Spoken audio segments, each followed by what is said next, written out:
ইউসুফ ডাক দিয়ে কয়, ভাই এই যুবকের আমি এত দিলাম কেন জানো? আমি তো সেই ইতিম, আমি সেই অসহায় ইউসুফ। আজকে 40 বছরের উপরে হইল বাবার চেহারা দেখতে পারি। দুনিয়াতে আসার পর যেই বছর আমি দুনিয়াতে আসছি তার পরের বছর আমার ছোট ভাই বিনিয়ামিন জমিনের মধ্যে আসছে। আমার আম্মা জান একই বছরের আগামাথায় 2 বাচ্চা দেওয়াতে আমার আম্মা জান দুনিয়ার থেকে বিদায় হয়ে গেল। মা বলিয়া ডাক দেওয়ার কেউ নাই। আব্বা জান আমারে বড় আদর করতেন, রাতের বেলা পাশে নিয়ে ঘুমাইতেন। মাঝে মাঝে খালা আমারে আদর করছে, কিন্তু আমার 10 ভাইয়ের ভিতরে হিংসার জন্ম হলো, সহ্য করতে পারল না। আমার ভাইয়ার আমার বাবাকে উল্টা পাল্টা বুঝাইয়া খেলার বাহানা কইরা আমারে নিয়ে গেল। আমার বাবায় দরজা দিয়া তাকাইয়া আছে, আমার ইউসুফের তোরা কই নিয়ে যাও। আমারে বাইরাই না আমার বাবার নজরের যখন আড়াল হয়ে জঙ্গলে ঢুকলো, এইবার আমারে ভাইরা মারধর শুরু করলো। এক ভাই মারার পরে আর এক ভাই কয় তুই মার, এইভাবে মারতেছে আর বলে এখন তোরে কোন বাবায় ফিরাবে। আমি কান্না করে বলছি, ভাই আমার কি দোষ বলো, আমি তো তোমাদের বিরুদ্ধে কিছু বলি না। এইভাবে মারতে মারতে আমার বড় ভাই ইহুদা ও বলে আর মারিস না, সহ্য করতে পারি না। কারণ বড় ভাই ছোট ভাইয়ের প্রতি কলিজা ভাঙ্গা মোহাব্বত, এইটা যদি ছোট ভাইরা বুঝতো কোনোদিন বড় ভাইয়ের সাথে বেয়াদবি করতো না। অনেক ফ্যামিলিতে বড় ভাই লেখাপড়া করতে পারে না, ছোট ভাইরা অনেক লেখাপড়ার সুযোগ পায়। কারণ দেখা যায় বাবা মা বুড়া হয়ে গেছে, এখন যদি বড় ভাই লেখাপড়া করে কামাই রুজি করার কেউ নাই। বড় ভাই কয় না বাবা তুমি কষ্ট করিও না, আমি কামাই রুজি করি, লেখাপড়া বেশি করা লাগবে না, আমার ছোট ভাইরে পড়াই। এইবার বড় ভাই কামাই কইরা বাবারেও খাওয়ায়, মায়েরে খাওয়ায়, ছোট ভাইয়ের লেখাপড়ার খরচ দেয়। কিন্তু নিমক হারাম ছোট ভাই লেখাপড়া কইরা চাকরি নিয়া টাকা পয়সা নিয়ে কত ঈদের আনন্দে বাড়ি যায়, মার্কেট করে, বড় ভাইয়ের খোঁজ নেয় না। ইউসুফ নবী বলতেছেন আমারে কুয়ার মধ্যে যখন ফেলে দিল, আমার শরীরের পোশাক খুলতেছে, রশি লাগাইতেছে, তখন আমার কেউ নাই। অন্ধকার কূপের ভিতরে, জঙ্গলের ভেতরে, যেই কূপের পানি বড় নাপাক, সাপ বিচ্ছুর গর্ত। আমার ভাইয়ের আমার জামা কাপড় খুলিয়া এরপরে যখন রশিতে বেঁধে কূপের মধ্যে ফালায়, কি নিচে যাওয়ার পরে উপর দিয়া রশিটা কেটে ফেলল। ওদিকে আবার আল্লাহ ডাক দিয়ে কয় জিবরাইল জলদি করে যাও, জান্নাতি পোশাক আমার ইউসুফের পরায় দাও, আর ওই কূপের নাপাক পানি যেন ইউসুফের গায়ে না লাগে, একটা জান্নাতি পাথর তার পায়ের নিচে ধরে দাও। ইউসুফ নবী বলে আমি নিচে গিয়ে একটা পাথরের উপরে দাঁড়াইলাম, জান্নাতি পোশাক গায়ে পরলাম। ওখান থেকে আমার ভাইরা চলে গেল, কিন্তু কেউ আমার খবর নেয় না। অন্ধকার কূপ, কিন্তু আল্লাহর কুদরত, আমি ইউসুফের আমার মাওলা এত সৌন্দর্য দান করছে। অন্ধকার দিয়া চলতে কোনো বাতি লাগে না, ইউসুফের চেহারায় আলোকিত হয়ে যায়। অন্ধকার খুব ভালো হয়ে গেল আমার চেহারায়, কিন্তু আমারে ফালাইয়া ভাইরা চলে গেল, খবর নাই। এখন আমি কেমনি উঠবো? ওখানে বসে আছি, চোখের পানি সারি, আমার বাবায় না জানি বেহুশ হয়ে গেল। কিন্তু আমার বড় ভাই মাঝে মাঝে আইসে একটু তাকায় তাকায় খবর নেয়ার কথা বল, আমার জন্য রশি দিয়া নাস্তা দেয়, আর বলে ভাই কাঁদিস না, আমি গোপনে আসছি, ওরা যদি জানে আমারে মেরে ফেলবে। কারণ আমি বড় ভাই, সহ্য করতে পারি না ছোট ভাইয়ের কষ্ট। যত দ্বন্দ্বই থাকুক না কেন রে বাবা, ছোট ভাই বড় ভাইয়ের খবর নেয় না, জিগায় না, কিন্তু যদি বড় ভাই হঠাৎ রাত্র কাঁচা ঘুমের মধ্যে কেউ টেলিফোন করে তোমার ভাইরে চৌরাস্তা আটকাইছে, বড় ভাই ঘুম বাদ দিয়া হুজুরে একটা দৌড় দেয়। বড় ভাই গিয়া হাত বাড়ায় কয় খবরদার আমার ছোট ভাইরে মারিস না, মারলে তোরা আমাকে মার। আমার ছোট ভাইরে আঘাত করবি না, আমাকে মার। আমার ছোট ভাইরে আমি মানুষ বানাইতে কষ্ট কম করি নাই। যতই দ্বন্দ্ব থাক তবে আমার চোখের সামনে আমার ভাইরে আঘাত করবি মেনে নিতে পারবো না। ওখান থেকে ইউসুফের বিক্রি করা হলো, মিশরে পাঠায় দিল। ইউসুফ নবী চোখের পানি ছেড়ে কাঁদেন। ওই বাবারে বাবা বলিয়া ডাকতে তো আর পারলাম না। আমারে মিশরের বাজারে বিক্রি করার পর গোলাম বানায় দেওয়া হলো। এক পর্যায়ে জুলাইখার অভিযোগে আমারে জেলখানায় নেওয়া হলো। ওই জেলখানার থেকে আমার কেউ নাই, আমার বিরুদ্ধে অপবাদ দেওয়া হলো। জুলাইখা আমার বিরুদ্ধে তার স্বামী আজিজে মিশরের কাছে অভিযোগ দিয়েছে। ও এলাকার মুসলমান, ইউসুফ নবী চোখের পানি ছেড়ে কয় এই যুবক, ওই সময় জুলাইখার স্বামী আমাকে বলছিল ইউসুফ তুমি সত্যবাদী, তার সাক্ষী কি? ওই সময় একটা মহিলা কোলের মধ্যে বাচ্চা নিয়ে যাইতেছিল। আমার মাওলা আমার কলবের মধ্যে এলকা করে দিয়েছিলেন। আমি সাথে সাথে বাচ্চাটাকে ইশারা করলাম। আমি ইউসুফ সত্যবাদী না মিথ্যাবাদী বাচ্চা তার নির্ণয় করবে।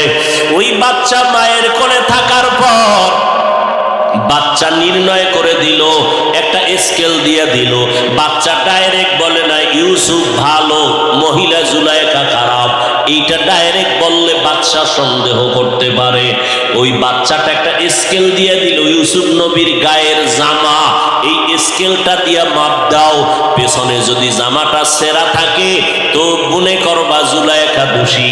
ইউসুফের জামা সামনে দিয়া যদি ছেঁড়া থাকে তো ইউসুফ দোষী। স্কেলটা দেওয়ার মাত্র ওই বাদশা তাকায় দেখে পেছন দিক দিয়া জামা অংশ ছেঁড়া। জুলাইখার এই অপমানজনক মিথ্যা অপবাদ জুলাইখার স্বামী ফেললো। এইবার ইউসুফ নবী বলেন, ও দুনিয়ার মানুষেরা, এই যুবকটারে আমি এত পরিমাণ দিলাম, কারণটা কি? এই তো সেই যুবক যেই যুবক ওই মায়ের কোলে আমার পক্ষে সত্য সাক্ষী দিছিল। ওই দিন আমার প্রতি পবিত্রতার বর্ণনা করেছে। ওই দিনের সেই বাচ্চা আজকের এই যুবক। ইউসুফ নবী জানায় দিলেন, ও দুনিয়ার মানুষ দেখো, ওই বাচ্চাটার সেই সময়ের মোহব্বত আমার সাথে থাকার কারণে আজকে সে পার পেয়ে গেল। কোনো মাপ নাই, খানার কোনো মাপজব নাই। আল্লাহ কয় বান্দা নজর কর, কসাসুল আউয়ালিন মাওয়াইজুল আখিরিন, অতীতের ইতিহাস পরবর্তীদের জন্য উপদেশ। ইউসুফ নবীর সাথে সেই সময়ের মোহব্বতের কারণে এখন তার প্রয়োজন মিটে গেল মাপ ছাড়া।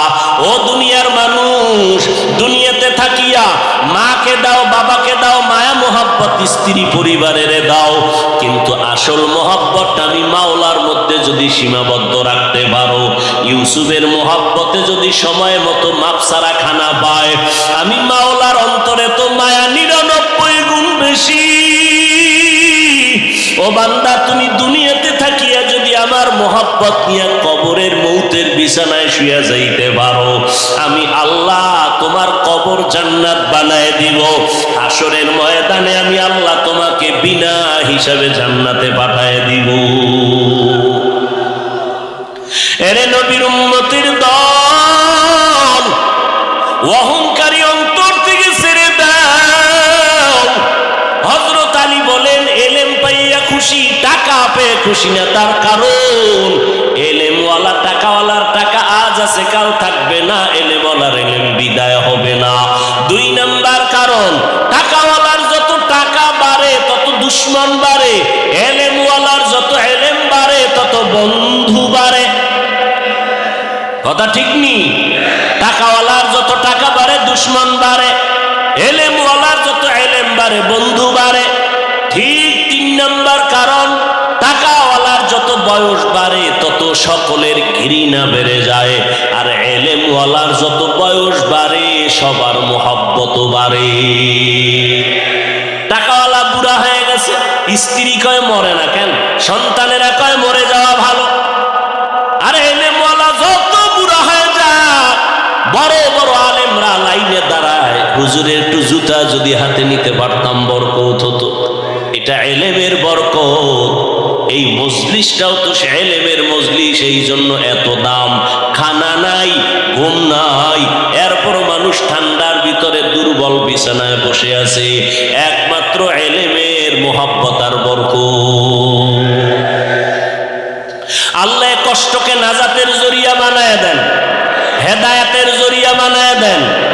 এর যুবক, আল্লাহ তাআলা বলেন আলিফ লাম মিম যালিকাল কিতাবু লা রাইবা ফি, এটা এমন একটা কিতাব যার মধ্যে কোনো ভুল আছে? কোনো ভুল? তো ওই আলেম কেন বলল কোরআনে জাল আছে? এ তো করোনার আগের না, ইদানিং বলছে, এই কয়েক মাস আগে মাত্র বলে কোরআনে ভেজাল। বলে কেমন? হাদিসের থেকেও বেশি। আরো জোরে বলেন। কই দেশের মানুষ তো ঘুমাইতেছে, খবরও নাই। আল্লাহ সারাইছে, দেওবন্দিওয়ালারা যদি এর কিছু কইতো, দুইয়ালাই তো ওই জাতিরা। আল্লাহ হেদায়েত দান করুন। হায় হায়, কালেমা কুফরি কোন দেওবন্দিওয়ালারা বলে নাই। নবীরা ভুল করেছিলেন, আল্লাহ ভুল করাইছিলেন, কোন দেওবন্দিরা বলে নাই। কোরআনে জাল আছে, কোন দেওবন্দিরা বলে নাই। বেশি নফলে ইবাদত লাগে না, কোন দেওবন্দিরা বলে নাই। এরপরও সব দোষ হলো দেওবন্দিদের। মাদ্রাসা বন্ধ করার জন্য পায়ে তারা চলছে। আল্লাহর কসম, যে বাতি আমার আল্লাহ জ্বালাইছেন এটা নিভাইতে পারবে না, বরং যারা নিভাইতে যাবে তারা নিজেরাই নিভে যাবে। এর প্রমাণ আছে না নাই? নাম ঠিকানা শুদ্ধ প্রমাণ আছে। আল্লাহ হেদায়েত দান করুন। আল্লাহ বলেন হুদাল্লিল মুত্তাকিন, কোরআন হলো হেদায়েত। যারা আল্লাহকে ভয় করে, মুত্তাকিনদের জন্য কোরআন হেদায়েত। আল্লাহ কোরআনের আর এক জায়গায় বলেন হুদাল্লিন নাস, গোটা জগতের মানুষের জন্য কোরআন হেদায়েত। ও যুবক, আমার মাওলার কোরআনটা আজকে দুঃখ, ঘরে কোরআন আছে কিন্তু জানো না কোরআন কি জিনিস, খুলিয়া দেখলাও না। আমার মাওলার কোরআনটা সিনায় লাগাও, সিনা ঠান্ডা হয়ে যাবে। আমার মাওলার কোরআন তাকায় দেখো, চোখ ঠান্ডা হয়ে যাবে। আমার মাওলার কোরআন পড়ো, জেহেন ক্লিয়ার হয়ে যাবে। ওই কোরআনের সাথে সম্পর্ক লাগাও, কোরআনওয়ালাদের সাথে সম্পর্ক তৈরি করে নাও। এরে নবীর আশিকের দল, ওই কোরআনের তালিম চলছে কোথায়? আজ মাদ্রাসাগুলোর ভেতরে। ওই কোরআনওয়ালাদের সাথে সম্পর্ক লাগায় দাও। কারণ আল্লাহর নবী বলেন কিয়ামতের দিন এক বান্দার ব্যাপারে আল্লাহর ফয়সালা, এর জাহান্নামের হ্যান্ডকাপ লাগাইয়া এর জাহান্নামে নিয়ে যাও। যখন যাবে ফেরেশতারা টানতে টানতে নিয়ে যাবে। আল্লাহর বান্দা বারবার পেছনে তাকাবে। আল্লাহ বলবে ফেরেশতা দাঁড়াও, এই লোকটা বারবার পেছনে তাকায় কেন? ফেরেশতারা বলে জানি না। দাঁড়াও। কেন তাকায় জানো? আমি মাওলার রহমতের দিকে আশায় আশায় তাকায়। আল্লাহ একটু রহম করেন না। এটা কেমনে করি? আমল নামাটা একটু তদন্ত করো তো, দেখো তো জীবনে কোরআন শরীফ পড়ছেনি? ফেরেশতারা তদন্ত করে দেখবে জীবনে কোরআন পড়ে নাই। আল্লাহ কোন তদন্তে জিরো। আল্লাহ বলবে খুঁজো, কোন কোরআনওয়ালার সাথে সম্পর্ক আসেনি। খুঁজতে খুঁজতে দেখবে নাই। এবার আমার আল্লাহ শেষ বলবে দেখ, এই বান্দার এমন কোন বন্ধু আসেনি যার সাথে কোরআনওয়ালার সম্পর্ক। হঠাৎ খুঁজে দেখবে হ্যাঁ, এই বান্দার একটা বন্ধু আছে কোরআনওয়ালার সাথে সম্পর্ক। আল্লাহ বলবে এর বরকতে আমি জান্নাত দিয়ে দিলাম। এরে আল্লাহর বান্দারা, হিন্দুদের ধর্ম আলাদা, আদর্শ আলাদা, বৌদ্ধদের ধর্ম আলাদা, আদর্শ আলাদা, খ্রিস্টানদের ধর্ম আলাদা, আদর্শ আলাদা। আমাদের ধর্ম কি আলাদা না এক? আমাদের তোমার ধর্ম ইসলাম, তোমার আমার ধর্ম এক, আল্লাহ এক, কাবা এক, কোরআন এক, হাদিস এক। তোমার আমার আদর্শ তো এক হবে, তোমার পোশাক কেন আলাদা, আমার পোশাক কেন আলাদা? যুবকেরা বলো বাবা, যদি বলো তোমার পোশাকটাই সঠিক, দলিল দাও, আমরাও তোমার মতো পোশাক পরি। আর যদি বলো না হাফিজ ভাই, আপনাদের পোশাকটাই আসল পোশাক, মদিনার পোশাক, তাহলে পা দুটা আগায় দেও, আমি তোমার পায়ে হাত রেখে বলবো এখনো সময় আছে, তওবা করে মদিনার পোশাকটা শরীরে লাগাও। মরার পরে কাফন পুরাটা ভরলে লাভ হইবে কি বোরখা? মরার আগে মদিনার পোশাক লাগাইয়া দাও, আজরাইল আইসা যেন দেখে তোমার শরীরে মদিনার পোশাক। ওরে আল্লাহর বান্দা, হুজুরদের কথা আজকে তুমি যতই অবিশ্বাস করো, আমার মাওলার কোরআনটা কি অবিশ্বাস করবা? ওই কোরআন সত্য। গুনাহগারেরা জাহান্নামে যাবে, নেক আমলওয়ালারা জান্নাতে যাবে। ইন্নাল আবরারা লাফি নাঈম ওয়া ইন্নাল ফুজ্জারা লাফি জাহিম। নেক আমলওয়ালারা জান্নাতের প্রতি, গুনাহ যারা করবে তারা জাহান্নামের প্রতি। আল্লাহ কোরআন দিবেন হেদায়েতের জন্য। কোন হেদায়েত? এগুলো নিয়ে বিস্তারিত কথা বলার সুযোগ আর হলো না রে বাবা। আল্লাহর কাছে তওবা করো। সব বয়ান সারা রাত করি, সব বয়ানের মাকসাদ হলো হেদায়েত। আজকে সারা রাত বয়ান শুনবো, ফজরের নামাজ পড়বা না, কোনো লাভ হবে না। আর অল্প বয়ান হবে, মানুষ বাসায় গিয়া নামাজ পড়বে, বয়ানটা সফলতার দরজায় চলে যাবে। এই জন্য আগের আল্লাহওয়ালারা বয়ান করতে চাইতেন না, দইরা বসায় দিলে 20 মিনিটের বেশি কথা বলতেন না। আর এমন বয়ান দিতেন 20 মিনিটে নিজেও কানতেন, উম্মতেরাও কান্না করিয়া তওবা করে ঘরে যাইতেন।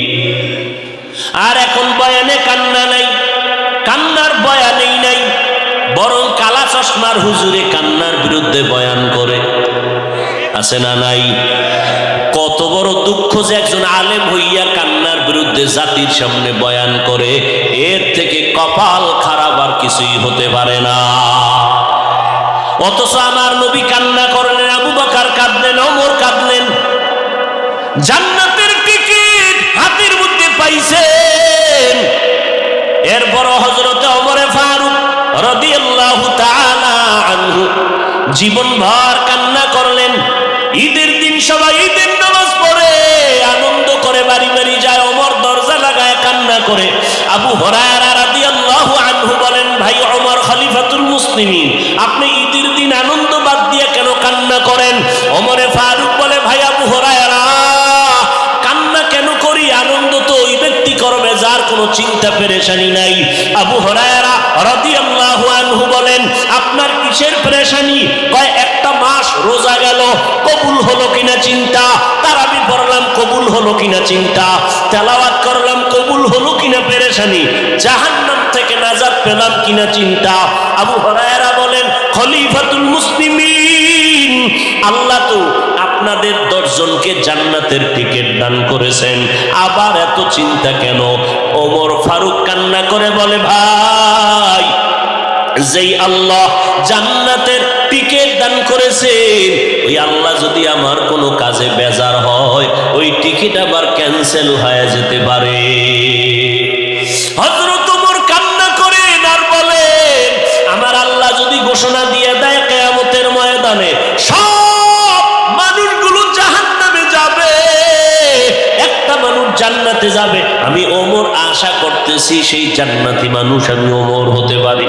পক্ষান্তরে আমার আল্লাহ যদি রাগ করে ঘোষণা দিয়ে দেয় সব মানুষগুলো জান্নাতে যাবে, আজকে একজন মানুষ জাহান্নামে যাবে, আমি ওমর বড় ভয় পাই সেই জাহান্নামী আসামি আমি হয়ে যাই নাকি। কি পরিমাণ আমার আল্লাহর আযাবের ভয়! জান্নাতের টিকিট পাইয়াও যদি তারা এত কাঁদে, আপনার আমার কি পরিমাণ কান্না দরকার! যেইভাবে নামাজ পড়া দরকার পারলাম না, যেইভাবে জিকির করা দরকার পারলাম না, যেইভাবে নামাজ পড়লে আল্লাহ খুশি হব ওইভাবে তো নামাজ হলো না জীবনে। যেইভাবে তেলাওয়াত করলে আমার আল্লাহ খুশি ওইভাবে তেলাওয়াত করতে পারলাম না।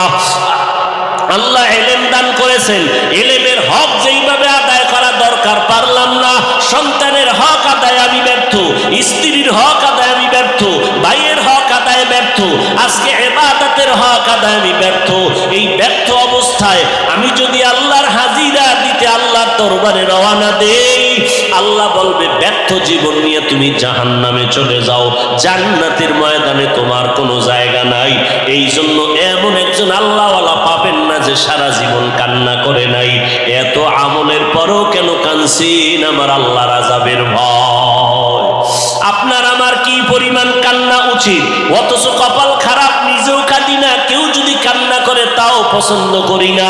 এরে নবীর উম্মতের দল, আমার নবীও যদি কাঁদেন কেন কান্না করবারে বাবা?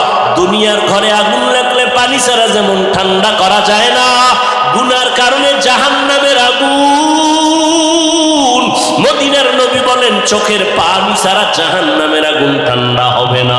আল্লাহর কাছে তওবা করো রে বাবা। এখনো যারা মাওলার কোরআনটা চোখ দিয়া তাকাইয়া দেখতে পারো না, এর যুবক, এখনো কোরআনটা পড়তে পারো না, এরে বাবা, অনুরোধ করি তওবা করো। এশার নামাজের পরে অথবা ফজরের নামাজের পরে 1 ঘন্টা সময় কোন আলেম বা মুয়াজ্জিনের পেছনে দিয়া কোরআনটা শিখে নাও। 2-3 মাসে কোরআনটা শিখা সহজ হয়ে যাবে। আল্লাহর কোরআন পড়িয়া দেখো কত মজা লাগে রে বাবা। আল্লাহর কোরআনটা পড়ো, কোরআনওয়ালার সাথে সম্পর্ক লাগাও। এখন থেকেই নামাজটা ধরো, কারণ আজকে তুমি বয়ান শুনো যেই টাইমে, আল্লাহ না করুন হতে পারো আগামীকাল তুমি এই টাইমে হসপিটালের রোগী। আল্লাহ বানাইতে পারেননি। অতএব আল্লাহর কাছে তওবা করে নাও, মনে মনে আমার আল্লাহকে ডাকো আর বলো, আল্লাহ এই ময়দানে আমার মতো গুনাহগার কেউ নাই। আগামীকালকে আমি সুস্থ অবস্থায় থাকবো কিনা তারও গ্যারান্টি নাই, কোন দিন মরণ হবে জানা নাই। এই চোখের সামনে কত লাশ, কত জানাজার নামাজ পড়লাম। ও আল্লাহর বান্দারা, তওবা করো আমার মালিকের কাছে। দুনিয়াতে যতদিন বেঁচে থাকবো নামাজ ছাড়বো না, আল্লাহকে বেজার করে চলবো না, মা বাবার দোয়া নিয়ে চলবো, নবীর সুন্নাত অনুযায়ী চলবো, উলামায়ে কেরামের পরামর্শ নিয়ে চলবো। যেই উলামায়ে কেরামের বয়ানে চোখে পানি আসে, দিল নরম হয়, যাদের কাছে থাকলে আমল ভালো হয়, এমন উলামায়ে কেরামের কাছে যাও, দোয়া নাও, তাদের পরামর্শ নিয়ে আমল করো। মরিয়া গেলে আর নামাজ ছাড়িও না রে যুবক। তোমার মতো বান্দা চাকরি করে, ব্যবসা করে, লেখাপড়া করে, নামাজ ছাড়ে না। ডাক্তারি পড়ো, ইঞ্জিনিয়ারিং পড়ো, প্রফেসর হও, আলহামদুলিল্লাহ।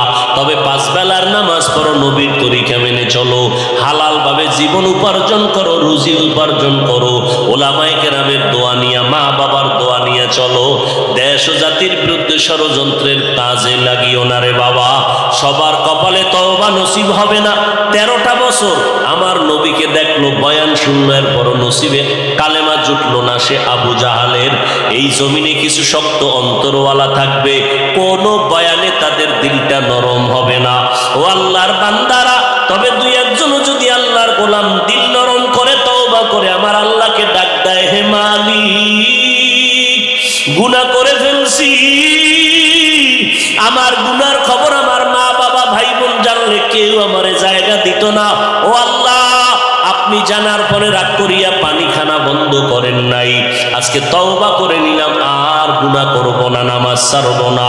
তওবার নিয়ত করে আমার আল্লাহকে বলো, আমার আল্লাহ রহমতের দরজা দিয়া তোমার তওবা কবুল করে নিবেন। আল্লাহ কুদরতের নজর দিয়া দেখেন এই ময়দানে কত গুনাহগার। আয় আল্লাহ, আমরা তওবার নিয়ত করেছি, এই নিয়তের মধ্যে বরকত বাড়ায়া দেন। যতদিন বেঁচে থাকবো গুনাহ করব না, আর নামাজ ছাড়বো না, বেপরদায় চলবো না। আল্লাহ আমাদের সবাইকে তওবাওয়ালা জিন্দেগির উপরে চলার তৌফিক দান করেন, আমিন। আলহামদুলিল্লাহি রাব্বিল আলামিন, ওয়াসসালাতু ওয়াসসালামু আলা সাইয়্যিদিল আম্বিয়া ওয়াল মুরসালিন ওয়া আলা আলিহি ওয়া আসহাবিহি আজমাইন। ইয়া আরহামার রাহিমিন, ইয়া আরহামার রাহিমিন, ইয়া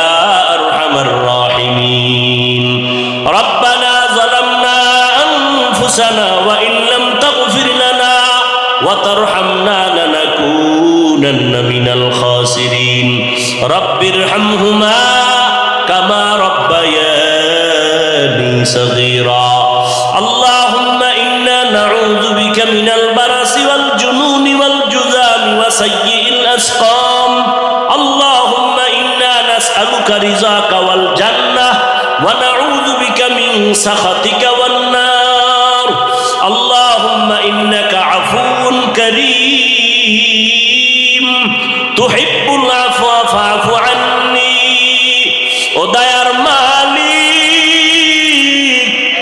গাজীপুরের চৌরাস্তা ঈদগাহ ময়দানে কুদরতের নজর দিয়ে দেখেন উলামায়ে কেরাম হাত তুলেছে গভীর রাত দুনিয়ার সব বাড়িওয়ালাদের দরজা বন্ধ আপনার রহমতের দরজা বন্ধ নাই রে আল্লাহ আয় আল্লাহ আমরা গুনার বোঝা নিয়ে হাজির হয়েছি রে মাওলা শয়তানের ধোঁকায় পড়ে গুনাহ করে আজ আমার হাত না পাক চোখ না পাক জিহ্বা না পাক অন্তর না পাক আয় আল্লাহ আপনার মতো দয়াময় কেউ নাই আমরা আপনার আদরের নবীর উম্মত গুনার কারণে দিলটা পাথর চোখে পানি নাই বন্ধ হয় নাই কার কুদরত আমার মাওলার ওই মাওলাকে চিনো ওই মাওলার সাথে সম্পর্ক জোড়ায় দাও তাহলে তুমি দুনিয়াতেও কামিয়াব আখিরাতেও কামিয়াব এই জায়গায় সম্পর্ক যেই পরিমাণ রাখবা পরকালে সেই পরিমাণ ব্যবহার পাইবা ইউসুফ নবী অর্থমন্ত্রী হইয়া চেয়ারে বসলেন কোথায় আমরা বাংলাদেশে কোন দেশ মিশর অর্থমন্ত্রী হইয়া এবার দুর্ভিক্ষ শুরু হয়ে গেল দেশ বিদেশ থেকে মানুষ আয় রেশন নিতে ইউসুফ নবী বসে আছেন কর্মচারীরা খানা দেয় লাইনে দাঁড়ায় দাঁড়ায় মানুষ ব্যাগ ভরে ভরে মাপ দিয়ে খানা দেয় নিয়ে যায় হঠাৎ ইউসুফ নবী তাকায় দেখলেন একটা যুবক ওর হাতে কোনো ব্যাগ নাই ও দাঁড়ায় দাঁড়ায় শুধু ইউসুফ নবীর চেহারাটা দেখতেছে লাইনে দাঁড়ানো একজন একজন আসতেছে ও কাছে আসতেছে তবে ওর নজরটা খানার দিকে না ওর নজর ইউসুফের দিকে শানি দাকে বুয়াদ মানন্দে দিদা শুনি দাকে বুয়াদ মানন্দে দিদা তোরা দিদা ওয়া ইউসুফরা শুনিদা ইউসুফ রে যে দেখছে আর যে শুনছে সমান নি কোনদিন সমান না যুবকটা লাইনে আসতে আসতে যখন নাম ডাক পড়লো তার সিরিয়াল সামনে কেউ নাই এবার যুবক কিছু নিবানি কয় না ব্যাগ কই কয় ব্যাগ নাই কথা তুমি দাঁড়ায় রইছো এত কষ্ট আমি একটু ইউসুফ নবীর সাথে কথা বলবো তো ইউসুফ নবীরও নজর লাগছে না লাগে নাই ও টার্গেটে বইরে গেছে এই কর্মচারী ছাড়ো অন্য লোকগুলোরে দাও যুবক ইউসুফ নবীর কানের গোড়ায় মুখটা লাগাইয়া কি যেন বললেন হঠাৎ সবাই তাকায় আছে লাইনের মানুষগুলো খানা নিয়ে দৌড়ায় এই ছেলেটা কে যে ইউসুফের ডাকাইয়া দেখা আবার কথা বলার সুযোগ পেয়ে গেল হঠাৎ সবাই নজর করে দেখি ওই যুবকের কথা কানের মধ্যে কি বলছে জানা নাই ইউসুফের চোখ বেয়ে বেয়ে পানিগুলো পড়া শুরু হয়ে গেল ডাক দিয়া কয় কর্মচারীরা আমার এই ভাইজানের কম দিবি না যা চায় মজার মতো দিয়া দাও ব্যাগ দিয়া প্যাকেট করে দাও যত চায় তত দাও যত চায় তত দেও মেহমানদারিতে যেন কোনো দুর্বলতা না আসে আমার আল্লাহ জানায় দিলেন ইউসুফ মানুষের অন্তরে একটা সন্দেহ হয়ে গেল লাইনে দাঁড়াইয়া কষ্ট করে খানা নেয় মাপ দিয়া আর তুমি এই লোকটারে এত পরিমাণ দিলা কেন ভেতরের রহস্যটা বলে দাও